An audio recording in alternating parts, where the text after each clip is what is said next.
오늘 우리에게 주시는 하나님의 말씀은 느헤미야 13장 1절에서 14절까지 말씀입니다. 그날 모세의 책을 낭독하여 백성에게 들렸는데 그 책에 기록하기를 암몬 사람과 모압 사람은 영원히 하나님의 총회에 들어오지 못하리니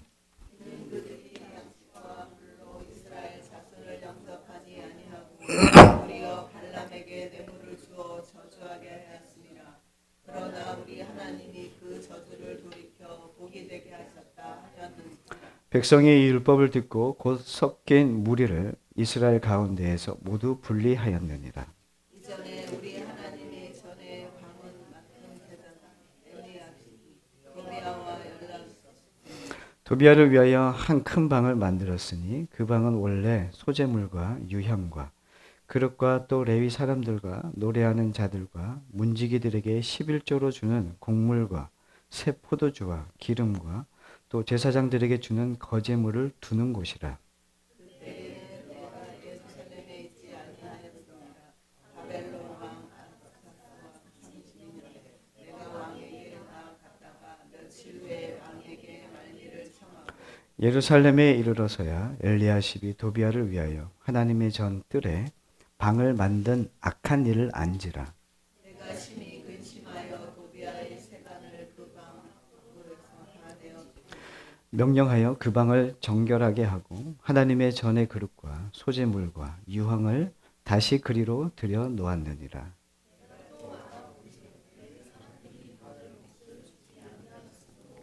그 직무를 행하는 레위 사람들과 노래하는 자들이 각각 자기 밭으로 도망하였기로 내가 모든 민장들을 꾸짖어 이르기를 하나님의 전이 어찌하여 버림바 되었느냐 하고 또 레위 사람을 불러 모아 다시 제자리에 세웠더니 이에 온 유다가 곡식과 새간의 드림으로 내가 제사장 셀야마와 서기관 사독과 레위 사람 부다야를 창고 지기로 삼고 마따냐의 손자 삭굴의 아들 하난을 버금으로 삼았나니 이는 그들이 충직한 자로 인정됨이라. 그 직분은 형제들에게 분배하는 일이었느니라.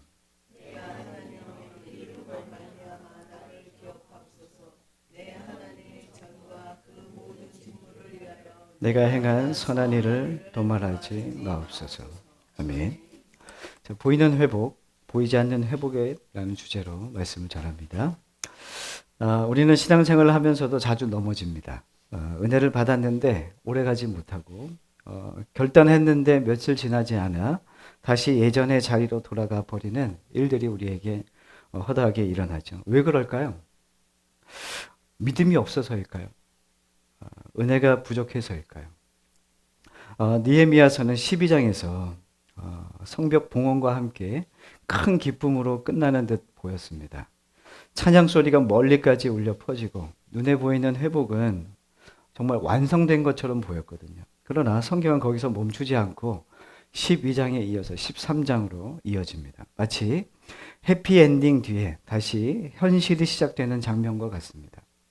뭔가 우리가 큰 축제를 하게 되면 그 축제의 화려함이 있잖아요.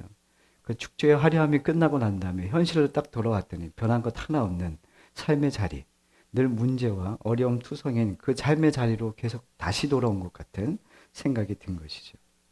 이것이 바로 우리 신앙과 많이 닮아 있다는 것을 깨닫습니다. 오늘 본문은 겉으로 보이는 회복과 속에서 무너지는 현실을 동시에 보여주고 있습니다. 성벽은 세워졌지만 마음의 성벽은 무너졌고 예배는 드렸지만 삶의 질서는 흐트러져 있다는 것을 오늘 성경은 이야기하고 있습니다.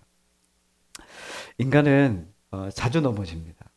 오늘 본문에도 인간들이 그 개혁을 시작하는 이 느헤미야의 내용이지만 그 안에 있는 이스라엘 백성들의 삶의 모습이 얼마나 쉽게 무너졌는지, 얼마나 그 신앙을 우리가 지킬 수 없는 존재인지를 깨닫게 해주시거든요. 우리 4절, 5절 말씀을 우리 한 번 더 읽도록 하겠습니다. 이전에 우리 하나님의 전에 방을 맡은 제사장 엘리야십이 도비아와 연락이 있었으므로 도비아를 위하여 한 큰 방을 만들었으니 그 방은 원래 소재물과 유황과 그릇과 또 레위 사람들과 노래하는 자들과 문지기들에게 11조로 주는 곡물과 또 새 포도주와 기름과 또 제사장들에게 주는 거제물을 두는 곳이라. 아멘. 자, 여기서 오늘 충격적인 일이 벌어집니다. 성전의 방 하나가 세상 사람인 도비아에게 내어주게 되죠. 이 그 방은 원래 어떤 방이었냐면 오늘 5절에 있는 말씀처럼 이 방은 전에는 소재물과 유황과 또 성전에서 필요한 모든 것을 두는 곳이었다고 성경은 기록하고 있습니다. 그러니까 이 예배에 필요한 모든 것들을 두는 곳간, 창고였다는 것을 알 수 있죠. 하나님께 드려야 할 것들이 있어야 할 자리에 이제 그 공간이 비어 있는 상태에 세상의 사람이라고 얘기하는 오늘 이 모압 사람, 암몬 사람, 거기에 여기에 오늘 1절 말씀에 보면은 암몬 사람과 모압 사람은 하나님의 총회에 들어오지 못한다고 얘기하고 있는데 그 중에 이 도비아라는 사람은 이방 사람이었거든요. 그가 이제 오늘 이 제사장 엘리야십과의 어떤 관계가 형성되어 있다는 것을 알게 되죠. 하나님은 이방 민족 그들의 삶의 태도, 하나님을 버리고 하나님을 믿지 아니하는 그들의 삶의 태도에 반하는 이들을 하나님 총회에서 내쫓으라고 말씀하셨는데 오늘 보니까 이 제사장 엘리야십이 도비아와 관계가 되어 있었고 어느 날 곳간이 비어 있자 그 곳간에 도비아를 드리게 됩니다. 이것은 영적인 어떤 그 침체와 영적인 어떤 무너짐에 대한 상징적인 표현을 보여주고 있는 거죠. 오늘 본문 앞부분에는 발람의 이야기가 언급되고 있는데 발람은 불의의 삭슬 사랑한 사람이라는 별명이 가지고 있어요. 탐욕의 상징이죠. 제사장들과 도비아의 결탁은 결국 탐욕의 공생이었고 비워진 창고는 하나님께 드려야 할 것 대신 세속적인 욕망이 채워지고 있다는 것을 성경은 이야기하고 있습니다. 이 모습은 우리의 생활, 우리의 신앙과 매우 닮아 있습니다. 여러분들 기도 열심히 하시잖아요. 이것도 아닙니까? 기도하지 않으면서 어떤 것을 하나님 앞에 요구하냐면 하나님 저에게 기쁨이 없습니다. 그래요. 기도는 안 하는데 기쁨을 요구하고 있고 기쁨이 없다 보니까 하나님 앞에 원망을 하는 거예요. 말씀을 읽지 않으면서 어떻게 얘기하냐면 하나님 저를 인도해 주세요 얘기하는 거죠. 말씀이 길이라고 얘기하는데 말씀을 읽지 않아요. 근데 하나님 저를 왜 인도해 주시지 않습니까? 라고 하는 또 불평과 불만이 생겨요. 헌금을 드리지 않아요. 나의 소유를 하나님께 드리고 이 소유는 하나님의 것입니다. 고백하지 않으면서 삶의 궁핍함을 또한 도와달라고 또 하나님 앞에 호소합니다. 뭔가 신앙의 아이러니한 모습들이 우리의 삶에 늘 있다는 거죠. 기도하지 않고 말씀 읽지 않고 또 내가 하나님 앞에 최소한의 어떤 이 주님 앞에 예물을 드리는 것 또한 다 내 중심적으로 이 모든 삶을 만들어 놓고 이 틀을 만들어 놓고 그러나 신앙적인 어떤 결과들 그것은 다 세상이 주는 어떤 만족들이었는데 그것들이 채워지지 않으니까 내가 안 하는 것은 신경 안 쓰고 내게 주어지지 않은 것에 대한 신앙의 불만이 생기는 거예요. 그래서 누구에게 대듭니까? 하나님께 대드는 거죠. 하나님 살아계신 거 맞습니까? 하나님 도대체 저를 돌아보시기는 하시는 겁니까? 하나님 저는 생각하십니까? 이런 이 신앙의 그 불만들이 우리 안에 쌓이기 시작하는 거죠. 우리는 스스로 비워놓고 화를 내는 스타일이에요. 아무것도 하나님 앞에 채워진 게 없는데 계속 이 비어있는 상태를 하나님 앞에 계속 화만 내고 있는 거죠. 그리고 하나님 앞에서 내가 버리기로 했던 옛 삶의 습관들을 다시금 가지고 와서 내 삶에 다시 또 그것을 행하고 있는 거죠. 옛 사람으로 돌아가는 신앙이 되어버린 거죠. 이것이 우리에게 문제라고 성경은 이야기하고 있습니다. 문제의 핵심은 이거예요. 도비아의 사건의 출발점은 큰 죄가 아니었다는 거예요. 그 방이 그 성전의 성전을 준비하는 그 곳간에 그 창고에 그 곳간이 비어 있으니까 사실은 큰 죄를 범한 게 아니라 그곳을 빌려준 것뿐이거든요. 내어준 것뿐이에요. 다시 말하면 큰 죄 때문에 이스라엘은 지금 어려운 상태가 아니라 작은 사람이 사실은 소홀하게 여길 수 있고 아주 작게 여길 수 있는 이것들을 무시한 거죠. 우리가 신앙생활에서 중요한 부분들이 늘 있어요. 우리가 형식을 갖춰서 해야 되는 것들이 있어요. 주일 예배를 지켜야 되잖아요. 이 시간을 구별해야 됩니다. 그렇죠? 그리고 성전을 또 관리해야 됩니다. 또 예배를 드리면서 또 11조도 내야 돼요. 이거 주님 앞에 드린다는 것이죠. 이런 것들이 우리의 생활 안에는 늘 있는 것들이에요. 그런데 이것들이 우리에게 소홀해지기 시작하는 거예요. 사실 오늘 이 내용을 지금 느헤미야 이거 13장에서 이야기하고 있거든요. 11조에 대한 소홀함, 성전 관리에 대한 느슨함, 예배 질서를 가볍게 여긴 것들이 성전이 무너지는 출발점이었다라고 느헤미야는 이야기하고 있습니다. 우리는 종종 이렇게 얘기합니다. 하나님은 우리의 뭘 원한다고요? 마음을 원하시지. 형식보다 하나님 우리의 마음을 원하시지. 이렇게 얘기합니다. 근데 형식이 중요합니까? 내용이 중요합니까? 대답하십시오. 형식이 중요합니까? 내용이 중요합니까? 내용이 중요하죠. 자, 내용은 마음이라고 얘기하고 형식은 우리의 어떤 태도라고 얘기할 때 우리는 하나님은 내가 뭘 하는 것보다 마음이 중요하대요. 그래서 계속 마음만 드려.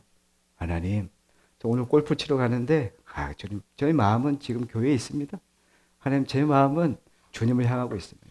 하나님, 오늘 제가 게임을 하고 있지만 우리 아이들 얘기하는 거예요. 게임은 하고 있지만 하나님, 제 마음은 하나님을 향해 있습니다. 제 마음 아시죠? 제 마음은 하나님 겁니다. 근데 지금 제가 이건 할게요. 하나님 뭘 원하실까요? 자, 다시 한번 묻겠습니다. 하나님이 원하시는 것은 형식입니까? 내용입니까? 그렇죠. 인간들은 이 내용과 마음을 담기 위해서 형식을 우리는 만들었어요. 우리가 지금 모이는 이유도 그겁니다. 이것은 사실은 형식입니다. 근데 이 안에 우리가 형식이 없다면 우리는 내용을 담을 수가 없다는 거죠. 형식적인 건 너무 잘못된 겁니다. 그러나 이 형식이 없다면 우리는 내용을 담을 수가 없다는 거예요. 인간들은 그냥 내버려 두면 어떻게 되냐면 계속 죄에 빠져서 내가 편한 대로만 살아갑니다. 그런 얘기를 하시는 분들이 계세요. 저는 형식적인 신앙생활을 하지 않기 위해서 마음으로 주님 앞에 예배 드리는 것을 선호해서 교회에서 얘기하는 형식적인 것에 대해서 다 거부합니다. 이렇게 얘기하시는 분들이 계시더라고요. 그래서 교회에서 예배만 드리고 집에 가는 거예요. 보면서 되게 재밌었어요. 근데 그분들은 늘 교회에 대해서 불만이 많으시거든요. 그래서 안 하는 이유에 대해서 쫙 10가지를 저한테 막 얘기하시는 것을 들었던 기억이 있습니다. 그래서 형식에 대해서 되게 무시하면서 핑계를 많이 댑니다. 근데 내용을 중요하게 여기시는 분들은 늘 그 형식 안에서 내용을 담는 훈련을 하신다는 거예요. 여러분들은 어느 쪽에 속하십니까? 형식은 껍데기입니까? 신앙의 형식은 껍데기가 아닙니다. 형식은 내용을 담는 그릇입니다. 저는 물을 좋아하는데 물을 먹어야 되니까 이 컵이 없어도 물을 먹을 수 있다. 물을 떠주시는 분에게 여기다 물을 뿌려주시면 제가 물을 마실 수 있으니까 핥아 먹어야 되잖아요. 그런 일은 없어요. 우리가 하나님을 만난다는 것, 내가 신앙생활을 한다는 것은 어떤 거냐면 이 그릇을 잘 준비하는 겁니다. 그리고 이 그릇에 목적을 두진 않아요. 근데 이 그릇이 있어야 내용을 담을 수 있잖아요. 우리의 예배, 헌금, 헌신 이 모든 것은 형식일 수 있습니다. 그러나 그 형식 안에 여러분들이 가진 신앙, 하나님 앞에서 어떻게 이 내용을 담을 건지를 고민하시라는 얘기입니다. 그릇이 있어야 물을 담습니다. 형식이 있어야 여러분들의 신앙을 담을 수 있습니다. 그래서 형식과 내용은 늘 함께 가는 것이죠. 자, 10절 말씀 함께 읽도록 하겠습니다. 시작. 내가 또 알아본즉 레위 사람들이 받을 몫을 주지 아니하였으므로 그 직무를 행하는 레위 사람들과 노래하는 자들이 각각 자기 밭으로 도망하였기로. 이때 어떤 일이 있었냐면 형식적인 것들을 매일 해야 되는 형식적인 걸 하지 않다 보니까 뭐 헌금을 드린다든지 성전 관리를 하지 않다 보니까 이제는 성전 직무를 맡는 레위인들이 삶을 살아갈 수 없게 된 거예요. 그래서 어떻게 됐냐면 자기네 밭으로 간 겁니다. 그래서 거기에서 밭일을 하는 겁니다. 그래서 여기 보니까 각각 자기 밭으로 도망했다고 얘기하고 있습니다. 하나님께 드려야 할 질서가 무너지자 레위인들이 떠나기 시작했습니다. 예배가 약해졌고 결국 성전이 비어있게 된 거예요. 그럼 이것은 누구의 문제냐면 성직자의 문제. 그냥 이스라엘 전체의 예배가 무너진, 그러니까 성전 곳간이 비어있는 상태인 거예요. 형식이 무너지다 내용도 모두 사라졌습니다. 이게 이스라엘의 지금 모습이라는 것을 성경은 꼬집고 있는 거죠. 그래서 형식이 바뀌지 않으면 은혜는 오래가지 못한다는 겁니다. 은혜는 감정으로 유지되지 않고 질서로 유지됩니다. 신앙은 이 은혜는 늘 질서 안에서 유지됩니다. 어떤 질서입니까? 이 하나님의 은혜의 질서, 말씀 안에의 질서가 중요한 겁니다. 감정적인 신앙생활은 늘 이랬다 저랬다예요. 은혜는 우리를 질서 있게 합니다. 삶의 질서가 나타나게 되고 삶의 모든 것들이 질서 있게 정돈되기 시작한다는 거예요. 여러분들이 예수를 믿어서 삶이 정돈되지 않는다면 여러분들은 삶을 점검하셔야 됩니다. 신앙을 점검하셔야 됩니다. 예수를 믿는다는 것은 아주 심플해지고 정돈된 삶을 살아간다는 의미입니다. 형식 또한, 내용 또한 정돈되기 시작하죠. 큰 은혜를 받았는데 시간 사용하는 것이 너무나도 타락하고 또 그것이 형편없게 흘러간다면 그것이 큰 은혜 받은 사람의 증거가 맞을까요? 큰 은혜를 받았는데 예배의 태도가 바뀌지 않습니다. 큰 은혜는 받았는데 생활의 패턴이 늘 세상 옛날 옛삶과 동일합니다. 은혜는 받았는데 삶의 우선순위가 바뀌지 않습니다. 은혜 받은 거 맞을까요? 아니죠. 하나님의 말씀은 늘 우리를 모든 것들을 바꾸기 시작합니다. 근데 그것이 혐오스럽지 않고 늘 질서 있게 하죠. 근데 그 질서는 은혜 안에서 계속 유지되어 갑니다. 내가 바꾼 게 아니거든요. 하나님의 은혜로 그것을 유지하게 되어지죠. 성전이 비면 도비아가 들어오듯 우리의 마음이 비면은 세상의 가치가 들어오기 시작합니다. 말씀이 비면 염려가 들어오게 되고요. 기도가 비면 두려움이 들어옵니다. 빈 공간은 반드시 무언가로 채워져야 됩니다. 문제는 무엇으로 채우냐가 중요하겠습니다. 오늘 하나님께서 해결 방식을 오늘 본문에 제시하고 계세요. 4가지인데 함께 나누고 마치도록 하겠습니다. 6절 7절 말씀 함께 읽겠습니다. 그때에는 내가 예루살렘에 있지 아니하였느니라 바벨론 왕 아닥사스다가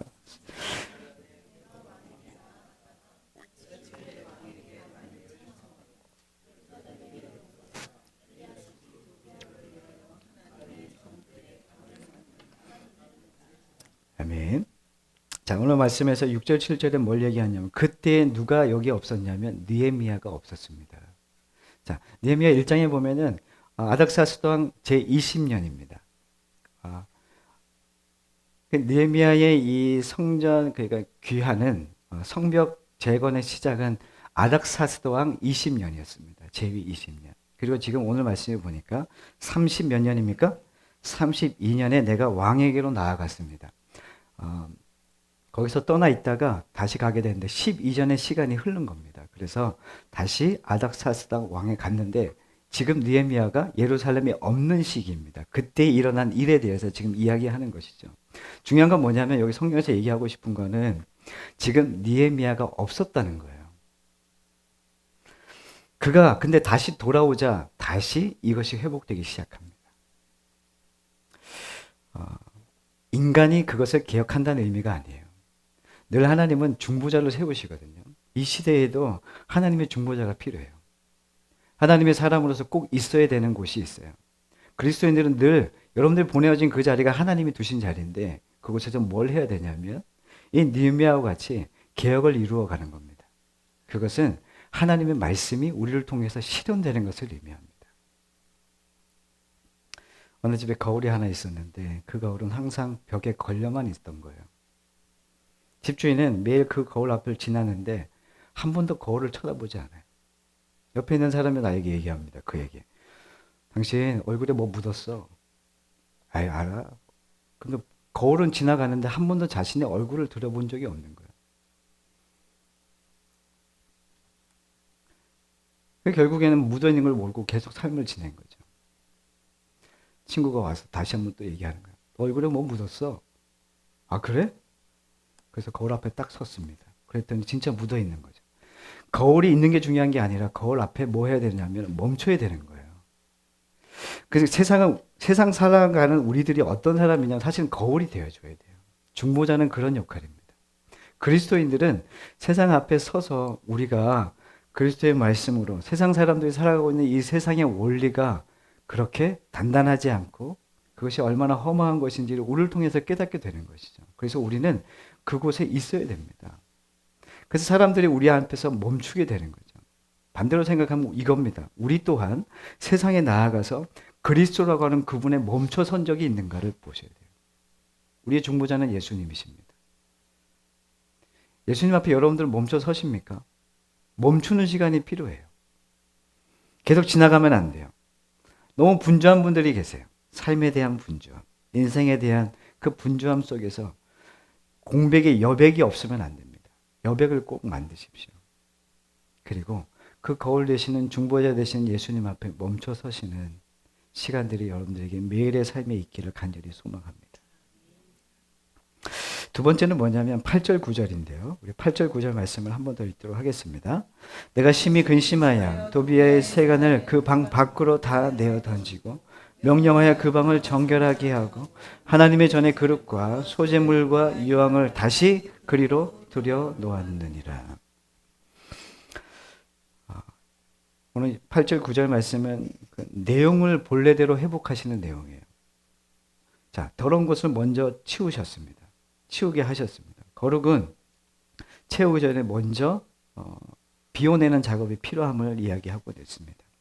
내가 심히 근심하여 도비아의 세간을 그 방 밖으로 어떻게 했다고요? 다 내어 던졌습니다. 비워내는 것이 필요합니다. 있어야 될 것이 그 공간에 있지 말아야 될 것이 있었던 거죠. 그래서 그것을 제거한 것입니다. 저는 이사를 많이 다녀봐서 알지만 이사를 갈 때마다 새로 사야 될 것들이 있어요.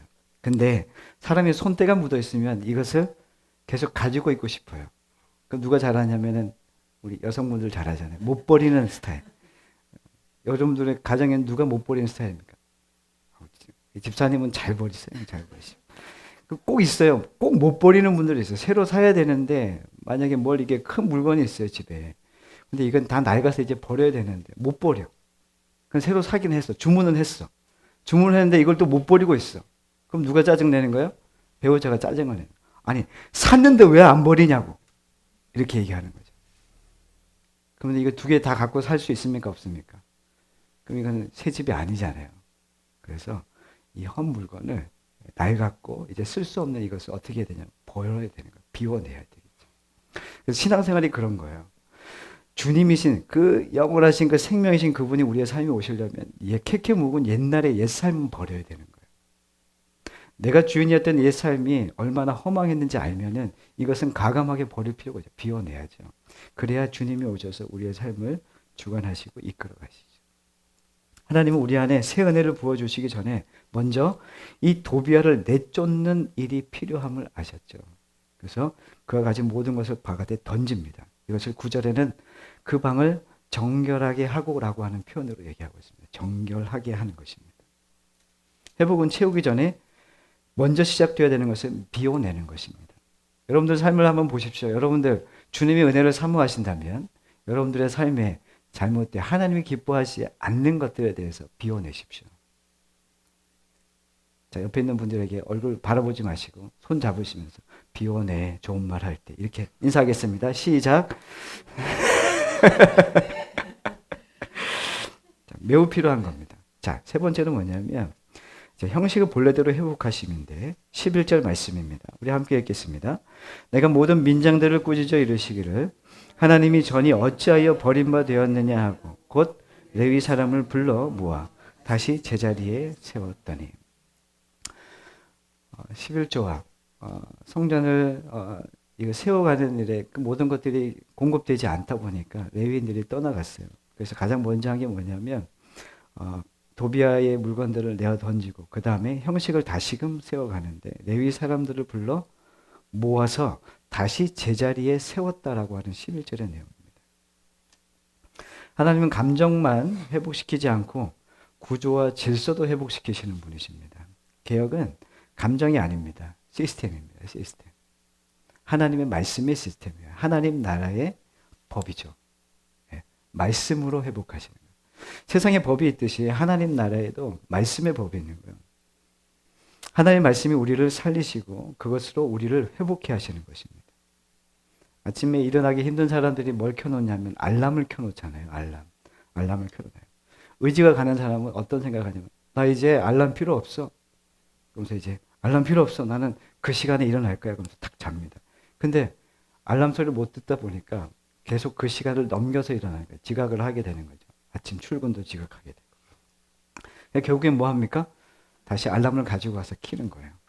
사실 이게 우리들의 하나님 앞에 서 있는 우리들의 말씀 앞에 서는 우리들의 모습이에요. 여러분들 형식이 없으면 알람이 없으면 아침에 잘 못 일어나요. 여러분들 다 핸드폰 켜지 않습니까? 알람 안 합니까? 저 정도는 알람 없어도 일어납니다. 새벽 기도. 실력이 있으니까. 그런데 여러분들 안 되잖아요. 그렇죠? 저도 안 돼요. 근데 말씀이 그런 거예요. 말씀 우리가 큐티하는 것도 그렇고 기도 생활은 뭐냐면 알람과도 같은 겁니다. 내가 하나님 앞에 살아가고 싶은데 이 알람이 없으면 내가 뭘 하고 있는지도 몰라요. 그 시간이 내가 지금 어떤 것에 빠져 있고 어디로 흘러가는지도 모릅니다. 그래서 말씀 앞에 서는 시간 매우 중요합니다. 이것은 우리에게 알람이 되는 것이죠. 알람은 자유를 빼앗는 장치가 아니라 삶을 지켜주는 형식입니다. 여러분들 아침에 알람 켜놓고 왜 알람이 나의 잠을 방해했어 이렇게 생각하는 사람이 없어요. 왜요? 내가 아침에 출근해야 되는 시간에 깨워주는 거기 때문에. 그럼 이것은 꼭 필요한 것입니다. 말씀이 우리를 살게 하는 능력은 뭐냐면 그 알람, 말씀이신 그분께서 우리에게 나타나서 우리에게 말씀해 주실 때 우리는 정돈된 삶을 살아갈 수 있어요. 이것은 우리를 지키시는 울타리가 된다는 것이죠. 예배 시간, 기도의 자리, 정해져 있는 묵상의 습관들은 우리의 영혼을 살리는 겁니다. 우리는 지금 이 훈련을 하고 있어요. 기도 시간, 개인 말씀 묵상, 예배의 시간을 하는 것은 이거는 그리스도인의 기본 중의 기본입니다. 그러나 이 기본이 바로 세워지게 되면 여러분들은 훌륭한 그리스도인으로 세워지게 됩니다. 그러나 이것이 무너지게 되면 아무리 여러분들이 잘 섬기고 무엇을 이루어진 업적 있다 하더라도 그것은 하나님 앞에 아무 소용없는 내용이 되고 마는 것이죠. 마지막입니다. 14절 함께 읽겠습니다. 내 하나님이여 이 일로 말미암아 나를 기억하옵소서. 내 하나님의 정과 그 모든 직무를 위하여 내가 행한 선한 일을 도말하지 마옵소서. 자, 여기 말씀은 뭐냐면 자신의 행한 일을 기억하죠. 내가 행한 일, 내가 하나님 저를 기억하여 주십시오. 내가 행한 어떤 일을 생각하냐면은 기억해달라는 선한 일을 행한 것을 해달래요.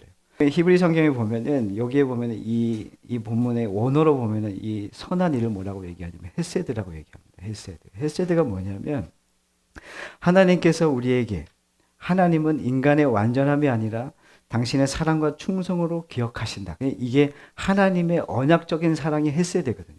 그러니까 하나님의 언약적인 사랑이 우리의 공로가 아니라 하나님의 그 강권적인 사랑하심. 그 지금 느헤미야는 자신의 선함을 인정받고 싶은 게 아니에요. 그러니까 지금 고백이 뭐냐면 하나님의 성실하신 그 사랑이 내가 여기 있는 것 아닙니까? 하나님, 저는 하나님 없으면 안 돼요. 도리어 자신이 하나님을 기억하고 있는 거예요. 하나님, 제가 그렇게 주님을 쫓고 있는 거 주님 아시죠? 주님 기억해 주십시오. 이렇게 표현하고 있는 것입니다. 헤세드입니다. 하나님의 강권적인 언약의 사랑. 여러분들, 자녀를 키우다 보면 자녀들이 자랄 때 그들이 우리 안성원 집사님 우리 글씨 엄청 잘 쓰시잖아요. 막 이렇게 쓰시잖아요. 처음부터 그렇게 안 되잖아요. 근데 우리 아이들이 자랄 때 보면은 글씨를 쓸 때 진짜 삐뚤삐뚤 쓴단 말이에요. 근데 그거 버립니까 안 버립니까? 아이들 클 때? 안 버려요. 저는 지금도 있어요. 못 버리겠어. 내가 못 버리겠어. 근데 이게 잘 써서 놔둔 게 아니잖아요. 왜 놔둡니까? 네, 기억하는 거예요. 얘가 이렇게 자라온 것에 대한 과정을 제가 기억하고 싶은 거죠. 하나님께서 우리에게 뭘 기억하시냐면 여러분들의 이 삶의 모든 것을 기억하고 계신 분이 하나님이세요. 하나님 우리를 지속적으로 사랑하시거든요. 잠깐 사랑하셨다가 도망가시는 분이 아니라 지속적인 사랑과 지속적인 하나님의 은혜를 우리에게 베풀어 주세요. 우리 또한 그렇게 하나님을 요구하십니다. 우리가 하나님의 그 지속적인 사랑을 받았으면 우리 또한 하나님 앞에 지속적인 사랑과 지속적인 충성을 행하기를 원하시는 거예요.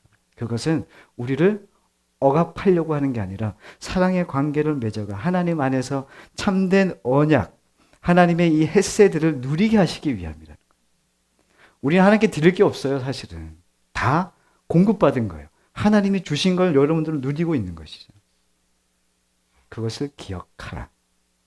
이것이 매우 중요합니다. 오늘 네 가지를 말씀드렸습니다. 첫 번째, 중보자를 보내셨다는 것을 기억하십시오.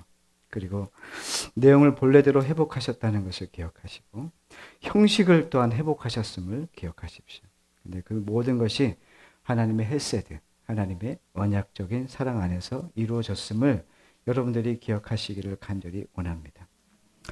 교회도 성도도 한번 회복되었다고 끝이 아닙니다. 작은 욕심 하나가 형식을 무너뜨리고 형식이 무너지면 내용이 사라집니다. 그래서 개혁은 사건이 아니라 과정으로 보셔야 됩니다.